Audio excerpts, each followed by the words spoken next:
고통 총력 불변의 법칙이란 말이 있습니다.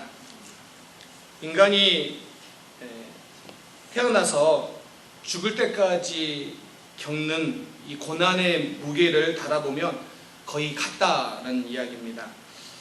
근데 우리가 보기에는 어떤 사람은 정말 그 사람 인생에 고통이 있는 것처럼 보이는 사람들도 있고요. 반면에 어떤 사람을 보면 그 사람의 인생에 고난이 뭔지 전혀 모를 것 같은 사람도 있습니다. 그런데 각자가 경험하는 고통의 종류는 다르지만 고난이 없는 사람은 없고 또 결코 고난이 없어 보이는 사람들의 고난도 결코 작지 않다라는 이야기입니다. 실제로 우리의 삶을 한번 돌아보면 어떤 사람들은 정말 큰 집에서 살면서 정말 풍요롭게 사는 사람도 있고 반면에 어떤 사람은 정말 작은 단칸방에 쪼들리면서 사는 사람도 있지요. 그러나 그런 사람도 이런 사람도 각자에게 주어진 인생의 무게가 있다라는 이야기입니다. 그래서 이렇게 표현할 수 있습니다. 인생을 고통이 없는 사람과 고통이 있는 사람으로 나눌 수 없다라는 거예요. 오히려 인생에게는 모든 인생에게는 삶의 그 나름대로의 무게가 있기 때문에 그 삶의 무거움이 있을 때 그 무거움을 가지고 갈 피난처가 있느냐 없느냐로 규정하는 게 더 맞다라는 것입니다. 자, 오늘 본문으로 들어가 보면 오늘 본문에 암몬왕 나하스가 길르앗 야베스를 쳐들어왔습니다. 이 길르앗 야베스가 어디냐면 요단 동편에 있는 도시였습니다. 그런데 이때 길르앗 야베스 사람들이 자기들이 암몬 사람과 전쟁해서 상대가 안 될 것을 알고 평화 조약을 맺고 그들에게 조공을 바치겠다고 합니다. 자, 그런데 나하스의 반응이 이겁니다. 너희의 오른 눈을 뽑아야 너희의 항복을 받아주겠다. 왜 오른 눈을 뽑아야 된다고 이야기를 하냐면 당시에 전쟁은 군인들이 전쟁할 때 대부분 오른손잡이였기 때문에 왼손에 방패를 쥐고 오른손에 칼을 잡았는데 이 방패를 잡았을 때는 왼손 눈까지 이렇게 가려졌습니다. 방패로. 그러니까 오른쪽 눈이 없으면 뭐냐면 전쟁을 할 수 없는 상태에 아니면 전쟁을 할 때 너무 불리한 위치에 있다는 뜻이에요. 반면에 오른쪽 눈이 없다고 할지라도 농사는 지을 수 있기 때문에 조공은 바칠 수 있는 상황이에요. 그러니까 지금 내가 너희들에게 조공은 받겠지만 너희들이 다시는 덤비지 못하게 전쟁을 일으키지 못하게 너희 오른 눈을 뽑아야 된다라고 이야기를 합니다. 그런데 이런 장로들의 제안에 이런 그 암몬의 제안에 장로들이 이렇게 이야기합니다. 일주일의 기간만 달라고. 그래서 일주일 동안 우리를 구원할 자가 있는지 찾아보겠다. 그런데 암몬왕 나하스가 자신만만하게 그렇게 하라라고 이야기합니다. 여러분 좀 이해가 되지 않습니까? 전쟁을 하는데 일주일만 기다려달라고 하는 그런 전쟁이 어디 있고요. 그걸 또 기다리겠다라고 이야기하는 사람이 어디 있습니까? 그런데 암몬왕 나하스가 이렇게 자신만만하게 기다리겠다고 한 이유는 뭐냐면 어찌됐든 이스라엘은 암몬에게 상대가 안 된다라고 생각을 하고 있고 혹 누군가를 데려와도 우리가 쉽게 이길 수 있다라고 생각한 게 암몬의 생각인 것입니다. 그리고 혹 그들이 다른 이스라엘 사람들에게 도움을 요청해서 싸운다 하더라도 우리가 그들을 이기면 요단 동편 전체를 우리의 수하에 놓을 수 있다는 생각 때문에 손해볼 것이 없기 때문에 그렇게 하라라고 허락을 합니다. 자, 그래서 길르앗 야베스 전령들을 보내는데 오늘 본문에 보면 어디로 보냈다라고 이야기하냐면 기브아 사람에게 보낸 이야기가 나옵니다. 기브아 사람. 이 길르앗 야베스와 기브아는 특별한 관계가 있는 두 도시입니다. 사사기 21장에 가면 베냐민 지파를 대상으로 다른 이스라엘 백성들이 연합해가지고 전쟁을 펼칩니다. 그때 베냐민 지파가 거의 몰살 직전에 가게 되는데 600명만 남습니다. 그때 이 한 지파가 없어지면 안 되는 것을 생각하여 이 전쟁에 참여하지 않는 곳이 어딘가 살펴봤더니 길르앗 야베스라는 동네였습니다. 그래서 이 길르앗 야베스에 있는 동네 그 여인들을 데려다가 이 베냐민 지파 남은 자들과 함께 결혼해서 살게 해서 12지파가 유지되도록 합니다. 그렇게 보면 이 길르앗 야베스와 기브아는 친척 관계에 있는 도시라고 보면 됩니다. 자, 그런데 이 기브아의 이 소식이 전해지고 사울이 이 소식을 듣고 이제 암몬과의 전쟁에 나가게 됩니다. 그런데 오늘 6절에 보면 이렇게 되어 있습니다. 사울이 이 말을 들을 때 하나님의 영에 크게 감동되매. 사울이 하나님의 영에 감동되어서 그가 몰고 오던 소 2마리를 잡아 토막을 냅니다. 그리고 전령들에게 이스라엘 전역에 보내게 합니다. 그러면서 이렇게 말합니다. 누구든지 사울과 사무엘의 말을 듣지 않으면 그들의 소도 이와 같이 만들겠다라고 이야기를 합니다. 당시의 소는요 아주 귀중한 재산이었습니다. 그리고 이렇게 말하는 사울의 의지가 아주 강력함을 보여주고 있습니다. 자, 그렇게 사람들을 모였는데 전쟁을 위해 모인 사람들의 숫자를 보니까 이스라엘 자손이 30만 명이요 유다 사람이 3만 명이더라 라고 기록하고 있습니다. 이전에 사사시대에는 전쟁을 하면 어느 지파 위주로 전쟁을 했는데 이제 비로소 온 지파가 연합하여서 힘을 합쳐서 전쟁에 나갑니다. 여러분 생각하기에 이 성경을 안 읽어도 이 전쟁에 나간 사울이 이겼을 것 같습니까? 졌을 것 같습니까? 지금까지 상황을 보기만 해도 하나님의 영이 임하고 그 12지파의 사람들이 다 모여가지고 수많은 군대가 이루어져서 전쟁에 나갔으니까 하나같이 나갔으니까 당연히 전쟁에 이길 수밖에 없었던 것이죠. 승리합니다. 이스라엘이 세 부대로 나누어서 새벽에 기습해서 승리를 하게 되는 거죠. 그런데 우리가 좀 더 생각해 볼 문제가 있어요. 사울은요 아직까지 전쟁의 경험이 있는 사람은 아니에요.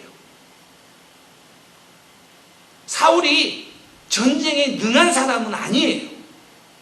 자, 그런데 그런 사울이 오늘 전쟁을 통하여 승리를 하게 된 사건들을 기록하면서 오늘 우리에게 보여주는 메시지가 있다라는 거예요.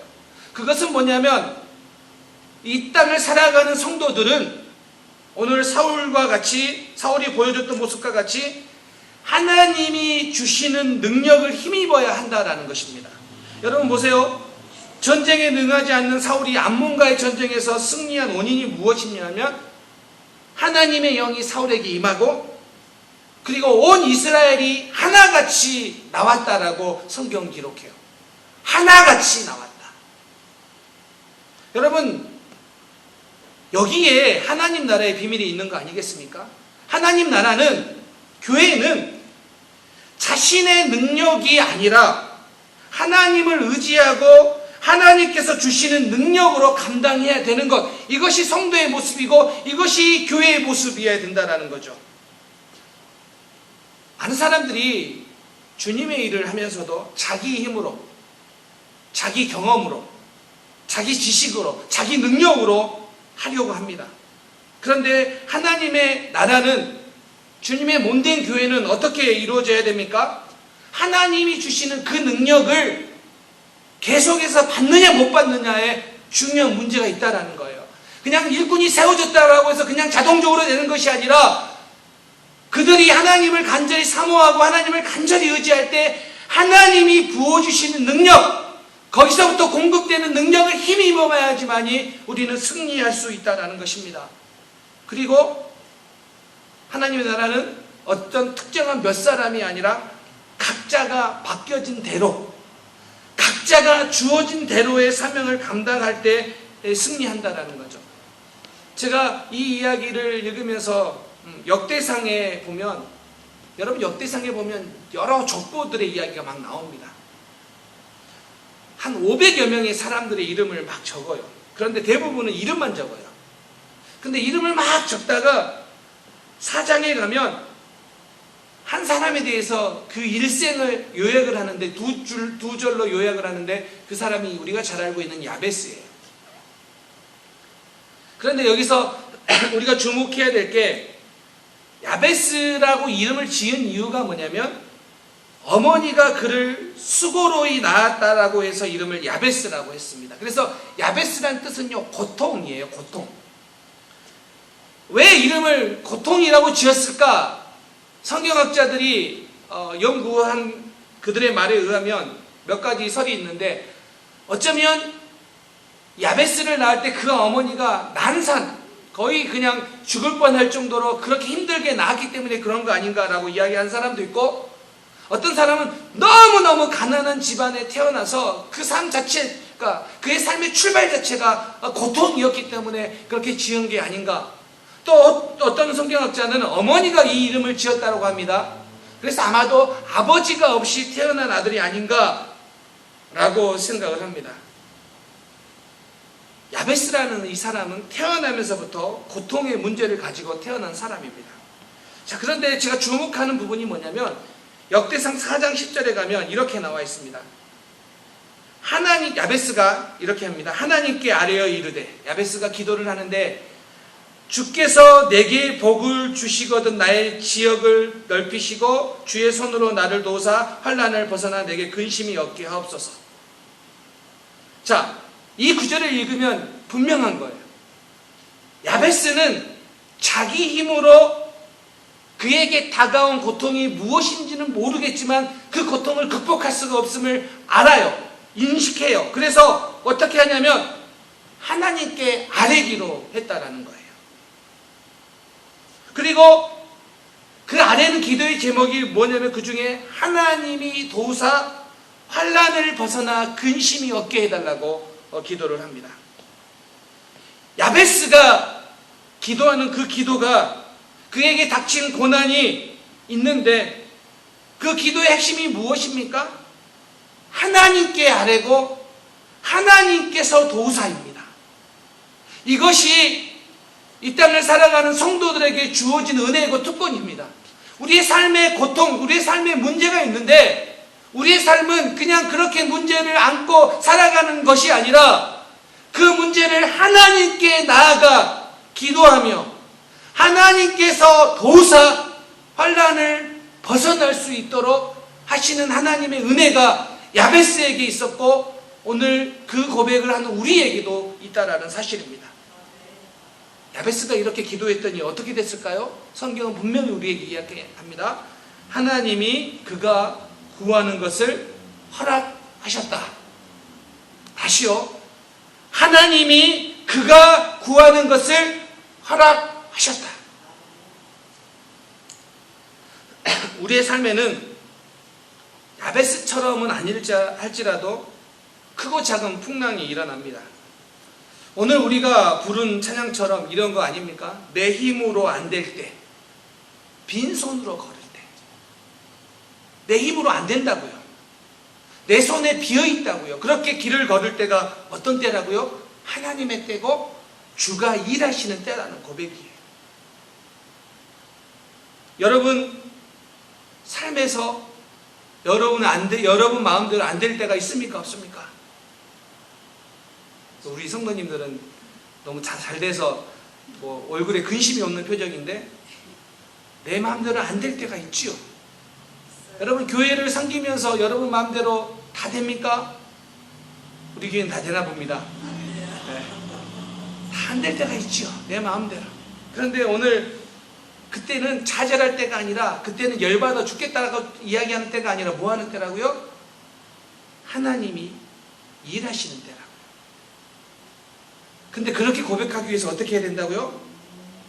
내 삶의 고통의 문제를, 내 삶의 문제를 하나님께 나아가 아랠 때 하나님께서 일하시는 때가 된다는 사실입니다. 오늘 여러분 길르앗 야베스라는 지역이에요. 이 야베스가 동일한 의미예요. 길르앗 야베스. 그래서 이 야베스라는 뜻이 여기에서는 황량한이라는 뜻으로 쓰여져서 길르앗 야베스를 황량한 땅이라는 의미로 사용하고 있어요. 그런데 이 길르앗 야베스에서 어떻게 구원을 받습니까? 하나님이 도우사, 하나님의 영이 임하사 그들이 암몬으로부터 구원을 받게 됩니다. 사랑하는 우리 성도님들, 우리의 인생이 야베스와 같지는 않지만, 그러나 혹 야베스와 같은 상황이 닥칠지라도 하나님께 아뢰어 주의 도우심으로 승리하시는, 주의 선을 경험하시는 우리 성도님들 되시길 주님의 이름으로 축원합니다. 어느 책에 나온 이야기입니다. 미국의 중부의 작은 규모의 건설업을 운영하는 신실한 크리스찬 CEO가 있었습니다. 허가를 받기 위해서 중요한 서류를 들고 담당 공무원을 찾아갔는데 공무원이 너무 불친절한 거예요. 이렇게 말을 합니다. 급하고 중요한 서류이니까 조금 서둘러서 처리해 줄 수 없겠냐고 공손하게 이야기하는데, 공무원이 화를 내며 이렇게 이야기합니다. 여기가 당신 일만 처리해 주는 곳인지 아냐고.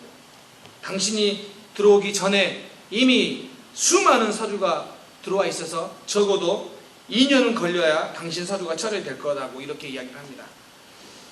이 크리스찬 CEO가 놀라서 2년이면 우리 사업에 너무 큰 지장이 있습니다. 아주 위험합니다. 혹시 조금 더 빨리 안 되냐고 이렇게 부탁을 합니다. 근데 공무원은 더 화를 내며 이렇게 이야기합니다. 하늘이 두 쪽 나도 안 되는 건 안 된다. 그때 크리스찬 CEO가 마음을 진정하며 이렇게 말을 합니다. 할 수 없지요. 하지만 저는 하나님을 믿는 사람입니다. 제가 최선을 다해 서류를 준비했으니 이제 이 서류가 좀 더 빨리 처리될 수 있도록 기도하겠습니다. 하나님이 도와주실 줄 믿습니다. 이렇게 말을 합니다. 그러자 공무원이 이렇게 말합니다. 마음대로 해보슈. 어디 실컷 기도해보슈. 내가 이곳 책임자로 있는 한 이 서류는 2년 안에 절대로 처리될 수 없을 거요. 이런 이야기를 듣고 가서 이 크리스찬 CEO가 기도하기 시작합니다. 약 한 달 후에 이 크리스찬 CEO에게 관청으로 관련된 청으로 들어오라는 연락이 왔습니다. 갔더니 그 공무원이 아주 피곤한 표정으로 말을 했습니다. 당신 서류 허가 났으니까 이 프로젝트 빨리 진행해도 좋소. 이제 이번에는 크리스찬 CEO가 놀랍니다. 그래서 묻습니다. 아니 2년 안에는 절대 안 된다고 이야기했잖소. 이렇게 이야기합니다. 저 같으면 그냥 갔을 것 같은데 그렇게 물었습니다. 그랬더니 이 공무원이 하는 말이 이렇게 이야기합니다. 물론 그랬어. 그런데 당신이 돌아간 후에 밤낮으로 당신 생각이 떠나지 않소. 아침에 일어나서도 당신 생각, 낮에 커피 마실 때도 당신 생각, 밤에 잘 때도 당신 생각, 당신 생각하는 게 이제 지긋지긋하오. 서류가 처리됐으니 빨리 돌아가시오. 여러분, 이 고백 아닙니까? 내 힘으로 안 됐대. 빈손으로 걸을 때. 근데 그때가 어떤 때라고요? 하나님의 때라고요. 하나님이 일하시는 때라고요.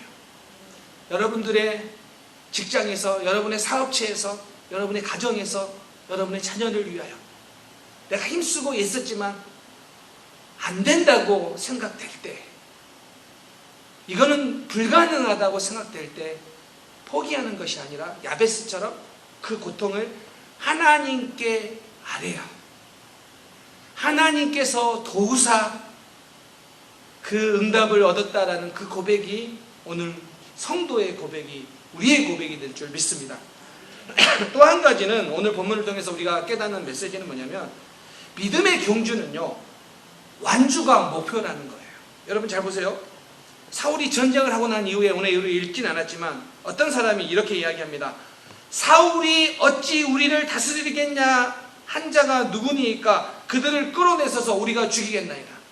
사울이 왕으로 이렇게 세웠을 때 거기에 대해서 반대했던 사람들도, 못마땅했던 사람도 있었어요. 그런데 사울이 전쟁에서 이기자 그 자가 누구냐, 우리가 죽이겠다라고 나선 사람이 있습니다. 그때 13절에 사울이 이렇게 말합니다. 이 날에는 사람을 죽이지 못하리니 여호와께서 오늘 이스라엘 중에 구원을 베푸셨습니다. 여러분, 이 사울의 말이 너무 은혜스럽지 않습니까? 이날은 사람을 죽이지 못하리라. 여호와께서 오늘 이스라엘 중에 구원을 베푸셨습니다. 너무 귀한 고백 아닙니까? 그런데요, 이 전쟁이 사울이 처음이자 마지막으로 하나님께 영광을 돌리는 전쟁입니다. 오늘 여기서는 여호와께서 구원이라고 고백을 하는데, 한 장만 딱 넘어가면 12장에 가면 그 영광을 자기에게로 돌립니다. 사울은 처음에 시작은 그래도 그런 대로 시작한 것 같은데, 오늘 전쟁이 그렇게 잘 시작한 것 같은데 중간에 변질된 전형적인 인물이에요. 여러분, 잘 시작하는 것도 중요하지만 끝까지 잘 마치는 게 얼마나 중요한지 몰라요. 믿음의 경주는요, 1등하는 경주가 아니에요. 완주하는 경주예요. 그래서 여러분, 우리의 믿음 생활은 누가 잘하나, 그래서 누가 1등이냐, 그 1등을 자랑하는 경주가 아니라 끝까지 완주하는 게 성도의 경주입니다. 교회 역사를 보면 혹 우리 주변에도 처음에 시작은 정말 잘했지만 중간에 가다가 변질된 사람들을 얼마나 많이 보게 됩니까? 여러분 믿음 생활하는데 나는 1등을 해야 돼, 아니 1등이 못해서 속상하거나 교회에서 1등 해야 된다는 그 경쟁의식이 아니라 우리는 끝까지 완주해. 끝까지 완주. 에베소 교회 한번 볼까요? 에베소서 마지막 장 마지막 절에 뭐라고 쓰여있냐면, 우리 주 예수 그리스도를 변함없이 사랑하는 모든 자에게 은혜가 있을지어다. 여러분 다시요, 우리 주 예수 그리스도를 변함없이 사랑하는 자에게 은혜가 있을지어다라고 끝나요. 그런데 계시록에 딱 가면 계시록의 에베소 교회에 대한 이야기를 하다가 에베소 교회를 책망을 하는데, 무엇 때문에 에베소 교회 책망합니까? 그 책망의 이유가 무엇입니까? 처음 사랑을 잃어버렸다고요. 마지막 장 마지막 절에 그리스도를 변함없이 사랑하는 모든 자에게 은혜가 있을 거라고 했는데, 그렇게 권면했는데 에베소 교회의 문제가 뭐라고요? 그 사랑을 잃어버렸다는 거예요. 여러분, 이처럼 시작은 잘했지만 중간에 변질되기 쉬운 게 바로 우리라는 거예요. 제가 그래서 이 설교를 준비하면서 저에게 질문을 던졌어요. 처음 교회를 개척할 당시를 생각하면서 나는 여전히 교회를 처음 개척할 그 당시에 그 열정을 가지고 있는가? 나는 여전히 그때처럼 한 영혼을 사랑하며 한 영혼을 품고 기도하고 한 영혼을 위해 울어주며 여전히 그렇게 생각하고 있는가? 동시에 여러분에게도 질문하고 싶어요. 여러분들은 예수 믿고 난 이후의 삶과 지금의 삶이 어떻습니까? 혹시 에베소 교회처럼 처음 예수 믿을 때 그 뜨거웠던 사랑은 간대 없이 처음 사랑을 잃어버린 사는 모습으로 있지 않습니까? 혹은 여기 계신 분 중에 어떤 분들은 개척 때부터 여기에 나왔고 어떤 분들은 중간에 오셨는데, 여러분들은 그때와 지금과의 그 처음 때와 지금과의 상황이 어떻습니까? 여러분, 믿음의 경주는 우리가 1등 해야지가 아니라 끝까지 충성해야지, 끝까지 완주해야지의 경주입니다. 사울이 여기에서 실패했기 때문에 그 시작은 여기에서 하나님께 영광이라고 이야기하지만 한 장이 딱 넘어가는 순간 그 영광이 자기에게로 온통 다 옮겨지고 있다는 사실이에요. 사랑하는 성도님들, 끝까지 이 믿음의 길 완주하시기를 주님의 이름으로 축원합니다. 여러분, 끝까지 믿음으로 걸어가는 이 길이 복된 길이고, 이 길이 영광스러운 길이고, 이 길이 칭찬받는 길임을 여러분 잊지 마시기를 다시 한번 주님의 이름으로 축원합니다. 결론입니다. 다윗이 골리앗을 이겼을 당시에 나이가 대략 한 17세 정도로 봅니다. 그리고 나후에 다윗이 사울의 사위가 됩니다. 그런데 다윗이 유다 지파의 왕이 될 때의 나이가요 30세입니다. 그리고 통일 이스라엘의 왕이 된 것은 그로부터 7년 6개월이 지난 후에 비로소 전체 통일 이스라엘 왕이 됩니다. 다윗이 사무엘에게 기름 부음을 받은 다음에 왕이 된 게 아니고요, 다윗이 골리앗을 이기고 거기에 전국구 스타가 된 다음에 왕이 된 게 아니고요. 다윗이 사울을 피해 도망자의 신분으로 10여 년을 지나간 이후에 30세가 되어서야 비로소 왕이 됩니다. 그 10년의 시간이 필요가 없었을까요? 그 10년의 시간은 낭비였을까요? 그 10년의 시간 가운데 다윗이 하나님을 사랑했던 수많은 고백들이 기록되어 있고 그 기록들이 오늘 우리에게는 너무 은혜로 다가오고 너무 도전으로 다가오고 있습니다. 어려울 때,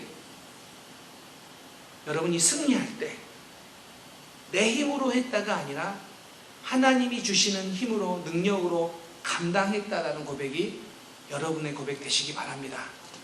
이번 한 주간 하나님께서 주시는 능력 때문에 여러분의 기업체에, 여러분의 직장에, 여러분의 가정에 그 은혜가 있기를 원하고요.